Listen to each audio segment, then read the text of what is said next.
మాకు 15,000 ఇస్తున్నాడు సంవత్సరానికి కాపు నేస్తాం. 3,000 పెన్షన్ ఇస్తున్నారు. మాకు అన్ని బాగానే ఉంటున్నాయి. అసలు జగన్ ఏం చేయలేదు, అనవసరం తీసేయండి, టీడీపీ వస్తుంది అంటున్నారు. ఏం లేదు లేదు చేస్తున్నారు కానీ ఆయన అలా అనుకుంటున్నారు అంతే. ఆయన అలా అనుకుంటున్నారు. మరి చంద్రబాబు నాయుడు అసలు ఏం ఇవ్వట్లేదు, జగన్ ఏం చేయట్లేదు, అభివృద్ధి చేయట్లేదు చేస్తున్నారండి. ఎందుకు చేయట్లేదు? కాకపోతే అలా తిట్టుకుంటున్నారు అంతే అండి. మాకు చేస్తున్నాడు. మరి మా ఉన్నవాళ్ళు కూడా మాకు తెలియదు. కానీ మా పిల్లలకైతే ఏమి లేవనుకోండి. నాకైతే మట్టుకి డబ్బులు వస్తున్నాయి. పింఛను వస్తుంది. 15,000 సంవత్సరానికి వస్తుంది. పవన్ కళ్యాణ్ వస్తాడంటున్నారు. నెక్స్ట్ పవన్ కళ్యాణ్ వస్తాడంటున్నారు. రారండి, ఎవరు రారు, ఈయనే వస్తారు. ఇలాంటి పెద్దవాళ్ళందరూ పవన్ కళ్యాణ్కి ఓట్లేస్తారంట. ఆయన డబ్బు తింటే మేము ఎందుకు వేస్తామండి? జగన్కి ఓటేస్తావా? ఏమేమి వచ్చినాయి నీకు? నాకు 15,000 వస్తున్నాయండి సంవత్సరానికి. పింఛను వస్తుందండి.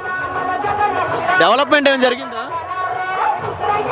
జరుగుతుంది కదండి. మరి కాకపోతే మరి ఆయన తిట్టుకుంటున్నారు. మరి ఎందుకన్నది మనకు తెలియదు. మరి మీకైతే అన్ని సౌకర్యాలు మంచి పెన్షన్ వస్తుందమ్మా నీకు? వస్తుందండి. అమ్మ పెన్షన్ 3,000 చేశారు కదా, ఏ గవర్నమెంట్ లో చేశారా ఇలా పెన్షన్ సౌకర్యం? లేదు. 3,000 ఏ గవర్నమెంట్ లో పెంచారా? లేదండి. ఆ జగన్ అన్న వచ్చాక మాకు ఏదో ఉపకారం ఉంది. నాకు పెట్టుకు తిరగలేదండి. నాకు ఆయన డబ్బులతోనే పుస్తకర్తన అవుతుంది. అంత పెద్ద కొడుకులా చూసుకుంటున్నాడు. అవునండి. మళ్ళీ జగన్ వస్తే మీలాంటి ఇబ్బందిగా ఉండరు, జాగా బాగుండిద్దండి. అవును. మళ్ళీ జగన్ గవర్నమెంట్ జగన్ రావాలని కోరుకుంటున్నాం. ఏంటి మరి నా విషయంలో అయితే నాకు నా పుస్తకర్తన పోతుందండి అతని మీద.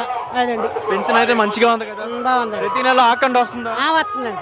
మీకు అన్ని సౌకర్యాలు అందుతున్నాయి? వారంటీ ఇంటికి తెచ్చిస్తుందండి. గతంలో పెన్షన్ తెచ్చుకోవాలంటే ఎక్కడికి వెళ్ళి తెచ్చుకునేదాన్ని?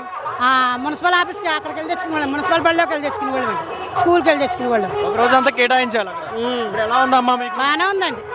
స్టోర్ ఇవే కాదు ఇంటికి వచ్చి ఇస్తున్నారండి. మళ్ళీ మీ జగన్ పెద్ద కొడుకే రావాలంట. అవునండి.